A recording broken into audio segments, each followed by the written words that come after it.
Welcome to our December edition of the LexingtonTwo Virtual Community Engagement Session. My name is Dawn Chiava, and I am here with LexingtonTwo Superintendent Dr. Nicholas Wade. And Dr. Wade, pause for a moment. We have made it to December. I'm very appreciative. Yeah.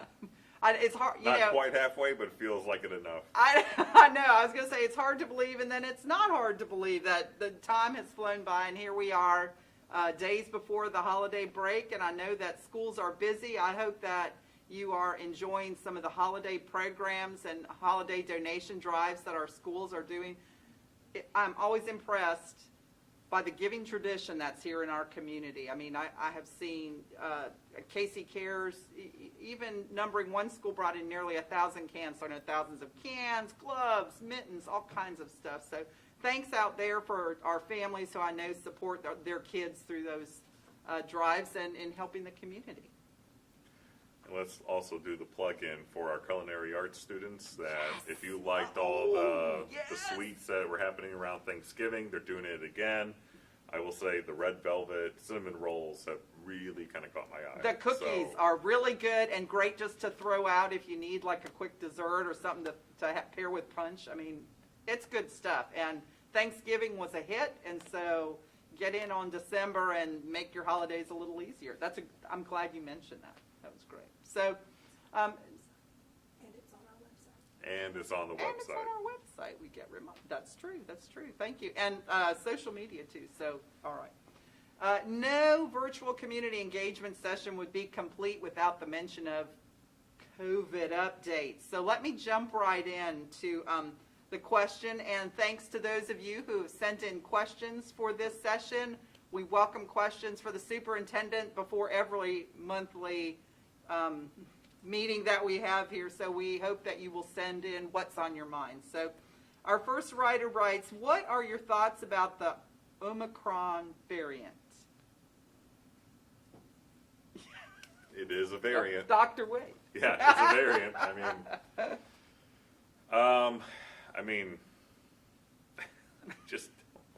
I think we're just gonna have to wait and see, what happens with it, because right now we know it spreads, but it's not as contagious, and it seems like those that are testing positive are being in the hospital for something totally different, so it's not like the symptoms are as heavy. But even though there's all that, the only thing that really affects us as schools is really all those fun quarantine procedures. But it sounds like even though it's relatively new, I don't know, what does new mean anyway? But like, different. it's different. It's been recently different. That we will just have to wait and see. Like, again, like the symptoms aren't as severe, but yet it spreads faster, which means people are having it without actually knowing it. So it seems to be functioning very differently. So I think we're just gonna have to wait and see. But but I really don't have many thoughts because I'm just kind of more, as a school, restricted to the whole quarantine procedures, which everyone is very familiar with. Right. And I was going to mention, as I know you do track daily the COVID numbers in the schools, and so far, what are you seeing in the trend since then? So far, I really haven't noticed a whole lot. Same. Yeah, I mean, I unless I've really been asleep at the wheel, I have not seen anything significantly different for students or staff. And keep in mind, like, even if there's like one or two, I could joke and say went up 300%, but like it's but we got to keep it, Yes. kind of, and just see where it does trend, and we'll keep monitoring that. We'll keep doing that, especially as we go through the winter break. We'll send out the friendly reminder to parents that if there are any positives to notify us, so we can keep that as part of the role. And parents have been very, very good about that, so I'm not actually worried. I'm probably one of the few. I'm not worried about that, because I think our parents have done that time and time again. And our nurses set up a button on each of our school websites for families to be able to report, so they've made it very easy, and our families have followed through, so that's been great. I was going to say, if you are interested in tracking the COVID numbers in the district, we do post them on all of our websites, the district and the schools. And Dr. Wade and I always talk about, I've been waiting for the 0 in positive cases, and we have been so close. We have been at like one positive case in all of our schools, or 2 positive cases. Haven't quite hit 0, but it's been a long time since we've had double digits, which is a nice thing to be able to mark, just in terms of positive cases. It's been a while. It's been a while. It's been a while. So, okay, so you got another question, and I'm hoping that you How many can interpret COVID this. questions Yeah. are there? Oh, there are a few. All right. Okay, so you talked about how schools are treated differently than businesses. I think you just touched on that. So what? Yeah, I mean, if I've linked it before in previous communications, but everyone can kind of go on their own. Go to DHEC and go to Lex 2.0. We'll link you right to it. But we have that fun, long, lengthy document from DHEC about what our quarantine procedures and expectations are. And all I'm going to say is, the fact that there's even that should say it all.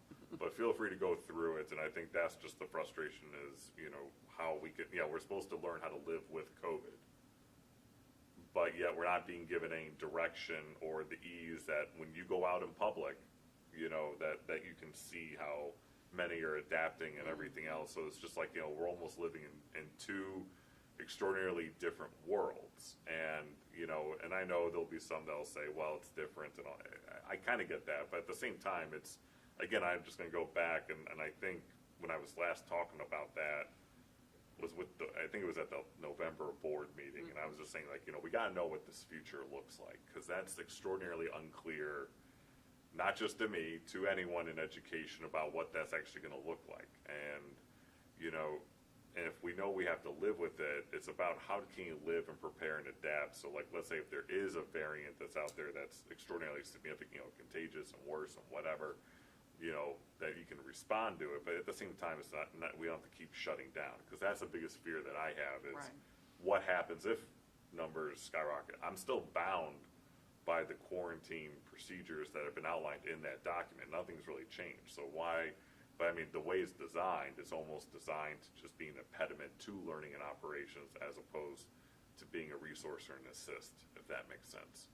So if we're supposed to, again, it kind of comes, if it's supposed to be this beneficial document that allows us to function, again, maintaining daily learning and operations, it's not really designed to do that. I get where they will say it is, but in execution, it is not. Does that make sense? About as much sense as all of this. Well, right.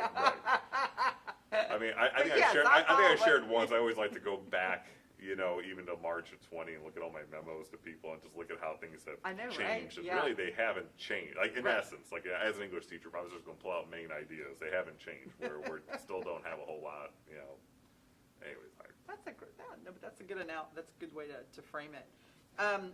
Okay, the next question, will there be it's got a couple parts. Will there be a vaccine clinic for students again, and will the district host it?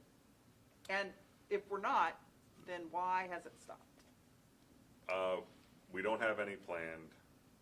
We'll always be willing to host if Lexington Medical or DHEC, but I think right now everyone kind of has their more or less their group, because we're still, it's still a battle of resources. Like, that's that's really coming to, and obviously I'm sure everyone's heard there's supply shortages, there's staffing shortages, and it applies to every facet of the labor market, every corner of the labor market. So Lexington Medical and DHEC are no different. We're more than willing to host, if the opportunity comes. But, even at the same time, that's not something I frequently get from people. And really, it's been actually very quiet on the COVID front. So it's kind of interesting. We got questions. We just hold off for once a month. But like but really right now, there's the clinic from Lexington Medical at Brooklyn Baptist. So that's and we've shared that, and that's where people. And it looks like it's always pretty constant. But right now, it's not. I don't want to say it's a need, because it makes it look like I feel like I'm dismissive to it. But it's just. We're not getting a frequent request, and Lexington Medical and DX seem like they're doing fine with their current practice, and that's fine. I'm not offended. And if anything changes, you'll hear it here. Okay, next, will we we be virtual for the first 2 weeks in January like we were last year after the holidays? No, I don't plan on that. And it's probably important for everyone to go back in time when the numbers were going up. I think it's looked at a whole lot differently. But, we did that. We did the first week on an abundance of caution. And we weren't the only ones. No. Let me plug that in. We definitely were not the only ones. And the second week was more of the staffing issue. We had a lot of, at the time, we had a lot of staff who were positive or quarantined that, we really could not. So it was to kind of give us some time to let everything run through its course, from the holiday season. And that's what we did. I mean, if anything from this Thanksgiving, looking at how the numbers really haven't spiked, I'm going to be my glass half full that I'm optimistic that we can get through this upcoming holidays, and we'll see where we're at. But I don't have a set. I feel like I've been asked this before, or whether it's here or by staff or people on the street. I'm sure. But no, I don't have a preset like these weeks we're going to call it. Right. Because I don't think any of us want to be virtual again. So that's not something I'm aiming to strive to accomplish. All right. So shifting gears from COVID, I believe I didn't put any other COVID questions on here, but let's jump to something that's headlining today. What's the latest on the district's Performing Arts Center? In fact, we have news. Well, it's good fun. Yeah. Well, this is awkward. We are breaking ground today, so we're very excited about that. It was approved at the November board meeting, I believe. We even sent out a press release to everyone. It's on the website too, if you wish to take a gander. But we're very excited. We're going to break ground, and we're expecting about 24 months for it to be completed. So we're excited, but. And we're located over read the press release in Springdale. Yeah, read the press release. In Springdale. We are located at the Platte Springs property that we have in Springdale. That's almost at the corner of Watling. Yeah. So we're really excited about that, and that's a great way to start off 2022, I think. So here we go. I think student behavior has gotten better, but when I hear news about other schools, I'm not so sure. What's your take? That is kind of an interesting mixed bag. Because if I want to say quantitatively, yes, we're kind of turning a corner. Because it was quite something upon our return in this fall, and not just from students, but parents and community members as well. So it was a very eventful first quarter. I know I'll remember it for a while. And so, I mean, it is, again, we turned the corner. The numbers are getting better if we're just looking at quantitatively, but what still isn't, really going away is the intense mental health issues. I think we're calling multiple ambulances, every day, for self-harm or something else. And that's just what happens during the school day, not everything that transpires outside the school day or over the weekend, which does add up as well. So I think the mental health piece is very much still apparent and looming large. And I think that's kind of what we're wrestling with now. I know we've had our neighboring districts, because every now and then I'll get a random text when it's a neighboring district. Is this you? And, it's like, but everyone's going to have situations, obviously. It's always about how, was it preventable, and then how do you respond and go through that usual stage. But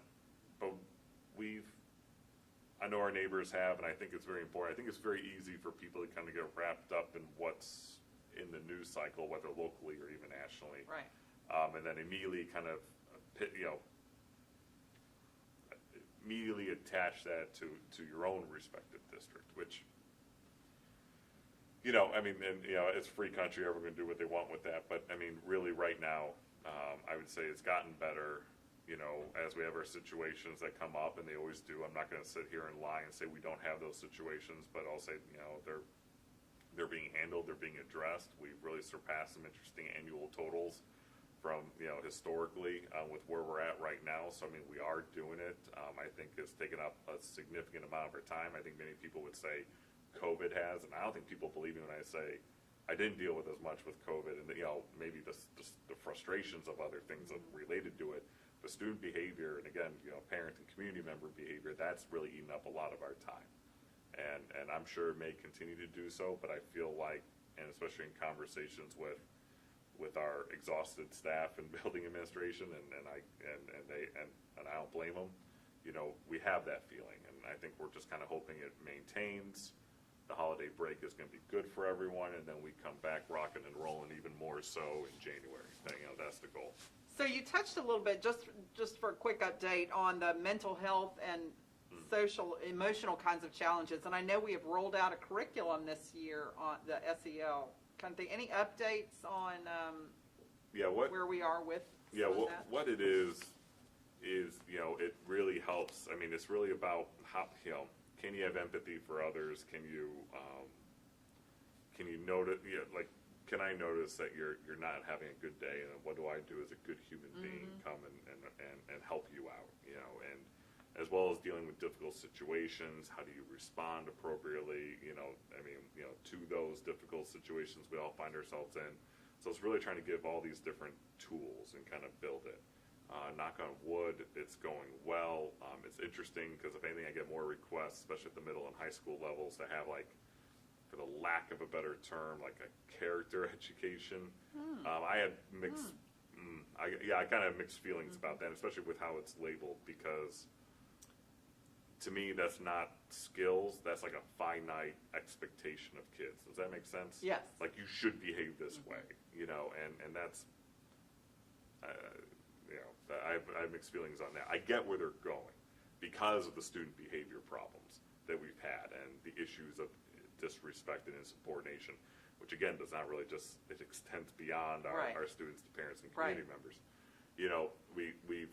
So I mean, I get why there's that request, but that's not something I'm going in. Like, what we currently are doing is really just trying to provide tools, having even students be able to kind of share what they're thinking or feeling. Again, it's basic soft skills, and we're just trying to organize it in a way that's about, again, how to behave, and to hope that we can minimize these behaviors so that way we can focus on learning. The 3 R's: reading, writing, arithmetic, and how can we kind of get back to that? And that's really the and that's been a struggle for all schools across the nation. Yes, and in fact, I was just this morning driving to work and listening to a news segment about teaching young kids about how to, what you were talking about, like empathy or being able to see when someone's having a bad day, when something unusual is going on, and those kinds of the skills you were just talking about. So it's like, quite a it's almost, to me, it's somewhat like, it's like, read the room. Yeah. How do you know? And, I mean, and I think, but I can tell you right now that matters, because sometimes, especially if you have students in a very challenging situation, where they're having those thoughts of self-harm to varying degrees, and it's very important, because usually it's not always the student that's self-reporting. I think that's very critical to throw out there. Right. It's because their friends or their classmates are noticing this change. The teachers notice this change of behavior. That's important. I cannot stress that enough, because otherwise, we've all seen it. The whole generic take, in media, where you have the student that no one seems to pay attention to, and then it ends horribly. And this is the kind of help that, to be cognizant of everyone around you. Yeah. Again, it's about being a good human being. Yes, and so of all the programs we've got going on, and that's one I'm particularly proud of, that we are spending time doing and the amount of time so is just, here once in a week, school and beyond. 20 minutes of that, and varying activities. But it's just being cognizant of everyone around you. This is somewhat related, but not quite. So everyone has no doubt heard about what happened at Oxford High School in Michigan, and one of our writers asks, how is LexingtonTwo prepared for an incident, an emergency, a crisis, that? And probably for background for Oxford, up in Michigan, there was unfortunately another school shooting, and there's a whole bunch going out there. I'm not gonna paraphrase it, but feel free to look it up. And And there's obviously, I think it's more about the events leading up to it that seem to be in question as opposed to the response. And Yes. if you look at the response, and to me that's, it's almost, I don't want to belittle it, but when I say it's boilerplate, it pretty much is. Like, you almost have to be a completely negligent entity to not do it. Now, I'm not saying Oxford was. Like, the law Right. enforcement got out Right. there. They knew how to do the lockdown procedures. The students knew what to do. And there's that amazing video where they did not open up the door. They were in the corner, and they pushed out the window, and they got out. And, that's just, unfortunately, the world that we're in. And I love when people get upset with us about that. Because believe it or not, we do get upset people that are like, why do you have to spend time doing that, and blah, blah, blah. It's like, well, this is another good example for their safety, because if there was none of that training, then that would have not ended well, obviously, for that class. With that being said, we do have our procedures, our drills. We have good relationships with all of our law enforcement agencies. Our SROs are absolutely wonderful. We're always reevaluating those procedures. We're doing safety checklists, school security safety checklists. We're making response plans, and the list goes on. And and our operations and student services department has been very much a big part of that, and they've been doing a very good job with that this year to kind of, we're beefing up already even before all this. I mean, you could even go on board docs to the November. There's a whole laundry list of things that we're working from, and not all of them are simple. So we're there. I think everyone talks about, because the question was prepared. That's like, are you ready Right, to respond? right. And I think where the conversation needs to shift is, where are you doing proactively? And that gets into mental health and everything else. And this is another very clear. Right. I think all of them. I'm willing to put my, think that it has. But mental health has been that underlying issue to all of them, and along with some other things. But but it's how can we prepare to identify students and needs, and can we respond to that more constructively? And I think that's probably where there's going to be a lot of conversation about involving this incident, but I think that's a conversation in general across the country that probably needs to happen a lot more, and and I can tell you, we do have those situations where we've had students having very negative thoughts of self-harm or even beyond. And they have and we do hear from, they got into, or they had access, and a lot of things that happen outside, and it hasn't, especially on the weekends, and that's why our relationship with law enforcement is so critical. So there is this open line of communication, and 7 days a week, 24 hours a day. Right. And that needs to be the conversation, because what's happening is school districts are expected to do a lot more. Notice in all these different articles, I don't hear a whole lot more about what the local, state, or federal feds are doing.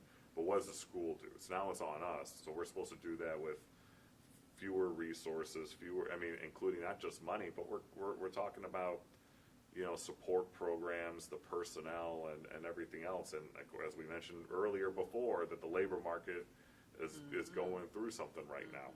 So in law enforcement is struggling to recruit. So now you have educators and law enforcement that are struggling to recruit. At what point does this not become a larger issue than what it actually is?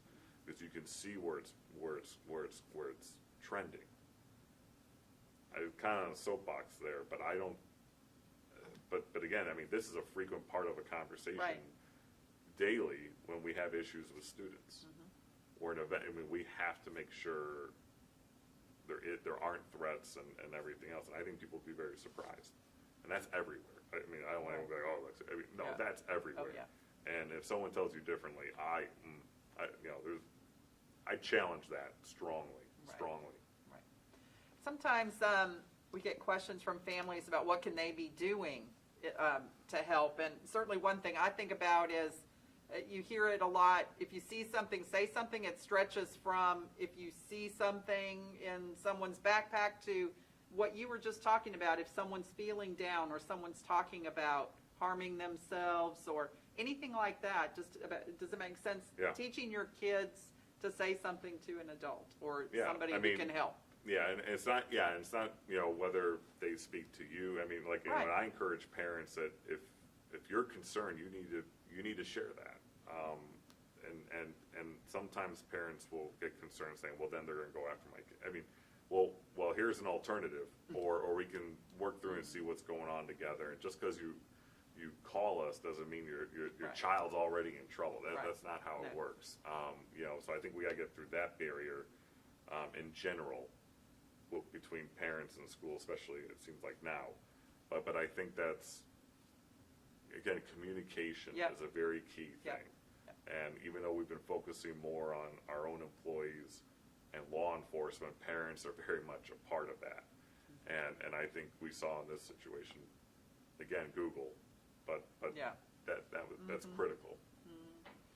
And I thought about something and it went right out of my head, so that's probably good. Anyways, on to more upbeat topics. It's almost the new year, and it's almost the new year. Let's just let that sink in for a second. And what will the district be working on in 2022? Oh, man.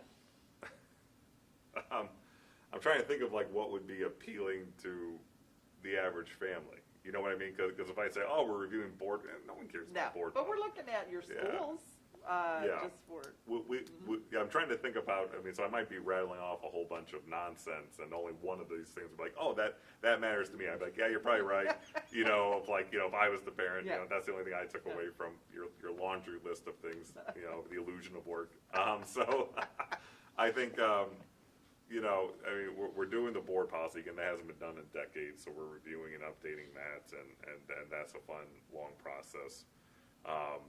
We also completed a salary and compensation study to help give us a more informed direction about what we need to do to be competitive in terms of recruiting and retaining teachers. And so I would imagine that's pretty important for everyone back home because, you don't want large class sizes and you want to make sure, teachers that you like stay within the district. Right. We will be, so that'll be fun as we kind of have the conversation about, next year's budget and beyond, like what's our direction and commitment and what can we do and where are we competitive with all of our neighbors within the Midlands.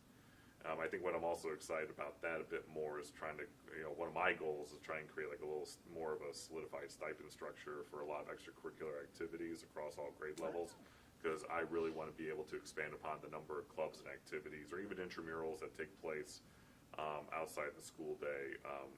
That's something that's really passionate to me, and I want to be able to kind of That's a big solidify plus. that. Yeah, well, yeah, and I think Yeah. everyone's on board. Parents, I imagine, would like that. So, I think the example I give to everyone they're tired of hearing is like basket weaving. What a basket weaving club? I'll give you a basket. There you go, yeah. Just give me a basket. Like, Give me a club. So I know we're working through that, but that's very important, I think, overall towards, maintaining daily learning and operations. We did the facility assessment, which is where, the first of its kind, where we kind of have an overall objective look at where our facilities are at, which will help us prioritize about what we do for future projects, because that's been a big question posed to me a lot. I don't know necessarily through here, but what's been posed to me has kind of been, all right, even when the Fine Arts Center wasn't completely solidified, it's just more about like, what's next and where's everything, where are we doing next? And that's my goal, is to try and craft that so we can say, here's what we're doing the next 5 to 10 years. And at least everyone has something to look forward to. And at least we're also being communicative, transparent, and all that, and well-informed about why. And we've been doing a lot of, the extra pieces in terms of like, we have the mental health, but we're also expanding our we're going to be partnering with a group or two to kind of expand access to, medical and dental care for families. We think that's going to be, very beneficial and accessible. So we're looking forward to that to help out any way that we can, during these challenging times. We're trying to look at a framework for more broader community engagement piece of what partnership will look like between us and various organizations to kind of meet our needs, whether it's just through community out, generic assisting families, because it seems like we may have resources and other groups have coordination, and how can we kind of marry the two to kind of both meet our needs. So I'm looking forward to that.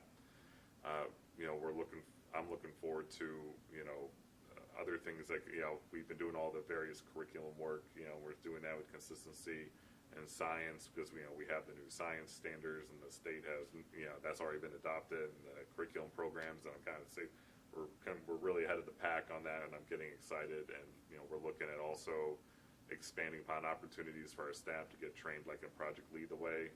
Feel free to look it up. We won't get it, but it's a good number of good extracurricular and course opportunities that I think will be very beneficial across all the different grade levels.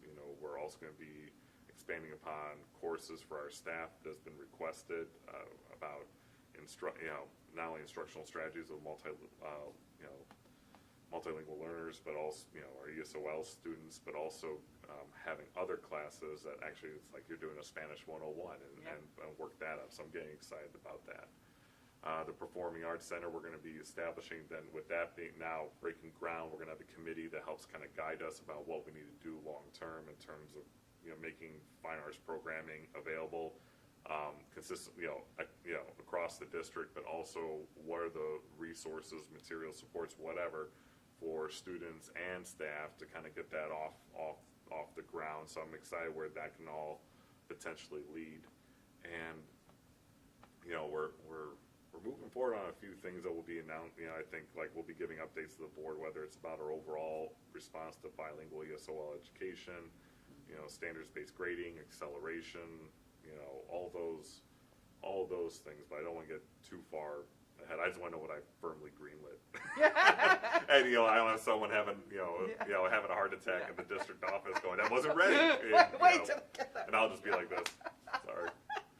I'm getting old. What can I say? So, but I feel like it's going to be very busy, but busy in a good way. And I really look forward to at the end of the year just seeing where we're at, especially in a year during COVID. I think says a whole lot with what we've been able to accomplish so far. But I look forward to, I think it's going to be a busy spring, but in a very, very good way. Yeah, sounds like. So now a couple of light things. Oh. We had somebody comment about that it's been nice to see you and your family out and about in the community, and if I wanted to... I like how that doesn't sound Yeah. slightly stalker. I guess it's a compliment. I get it, but I just... No. I'm just having fun with it. Yeah. Well, yes. So if I wanted to see the Wades out and about around town, like what do y'all like to do now that you've kind of settled in? And now I kind of want to know where'd you see me stuffing my face? Because I mean, if it's a restaurant, odds are good you're going to see me, my clone or the family, somewhere out and about. But I don't know. I think we pretty much make our way a little bit all over, like not only within the district and a lot of places, but obviously within, outside, whether it's across the river or somewhere else in the county. I don't know, we're just mobile. I don't know. I guess I'm trying to process that because I feel like I'm just going about my life. Your life. But it's good that, well, we're there has been a lot of good athletic competitions lately that I know you've been catching, our high school football teams. We've got concerts. Yeah, and I try and take this, especially my oldest. He's been learning the piano and he wants to graduate to the guitar and all that. So I know he loves going to all the performances and all the schools, and he enjoys that. Especially, the athletic events, they do like going to those. But I mean, I try and go, and I like it because like the fact that, we live in town, we're so close to everything. It's like now they can go to all my different things, and they kind of continue to have a positive outlook on education and all that. So that's always a good win because that would look bad. But yeah, no, I'm sure you've seen us, and I think what throws everyone. I mean, what I've heard from people is like they get thrown off when they see me not in this. Because then all of a sudden they see me like in shorts. My preferred look is a long sleeve shirt rolled up and then shorts and flip flops. You made me think. Sorry to make my mom slap me, but like it's essentially that's my look, and that throws everyone off. Yeah. They're like, oh, you're human. Yeah, it can be. Yeah. So you made me think of it when you were talking about attending events, and I wanted to note that you'll remember our high schools had trick-or-treating for the community, and I wanted to mention that they are both doing an event inviting our community families. And I have posted it on our district social media. I know the schools are. They're both Winter Wonderland events. I think BC's is coming up maybe Friday the 10th. And then Airport has one on Monday. And so I believe that there will be a special guest there. His name starts with an S. Santa will be making an appearance. And I say that too because I have a question for you and about Santa. Oh, what about What do you want from Santa this year? We'll wrap up our day on something fun. It's probably like usually what because I'm a huge movie buff, and that's always been my thing. And my wife's been making fun of me. I don't think she's making fun of me, but she's making a very cognizant point of how I keep getting these movies, and I don't. They're still in their wrapping. Like I have the Blu-ray and it's still like in its package, and I haven't watched that. And that stack is growing because I just don't have the time. But usually, what's always been my fun checkout, the greatest things ever. Like we're always about, like if I knew I was alone for a few hours, I would get myself a large pizza, and as you can see, I can down a large pizza. Get a large pizza. I'd have a box of candy because I'm a child that I would get at Walgreens or something. And then all of a sudden, just let me watch the movie. I'm gonna eat my pizza, I agree. That was always one of my favorite things to do, or go to an afternoon matinee on a Tuesday at the movie theater. Know that you're going to be the only one there. Well, yeah, I mean, Same but thing. that used to be now you just do it now I at have home. family. Yeah. But like I mean now it makes it challenging to kind of go out because now I think every time I want to go out and see a movie now I got two little guys that go with me. Like we saw Ghostbusters Afterlife. Yeah. That was good. I enjoyed that. Yeah. But that's what I want. Give me a movie. With no quiet surround time. sound, meaning from the family, Yeah. and I can watch a movie with a large pizza, and that'd be good. And a box of theater candy, probably Red Vines. That's a great note to end this session on. I hope y'all get what you want during the holidays. I don't know that I have any special announcements. Just enjoy the break. Enjoy the break. Enjoy the time with family. Be safe out there, and we will catch you. I do not have the date in front of me, but first week in January. We'll be back, baby. Virtual community engagement session. So thanks for joining us today, and have a great rest of your day.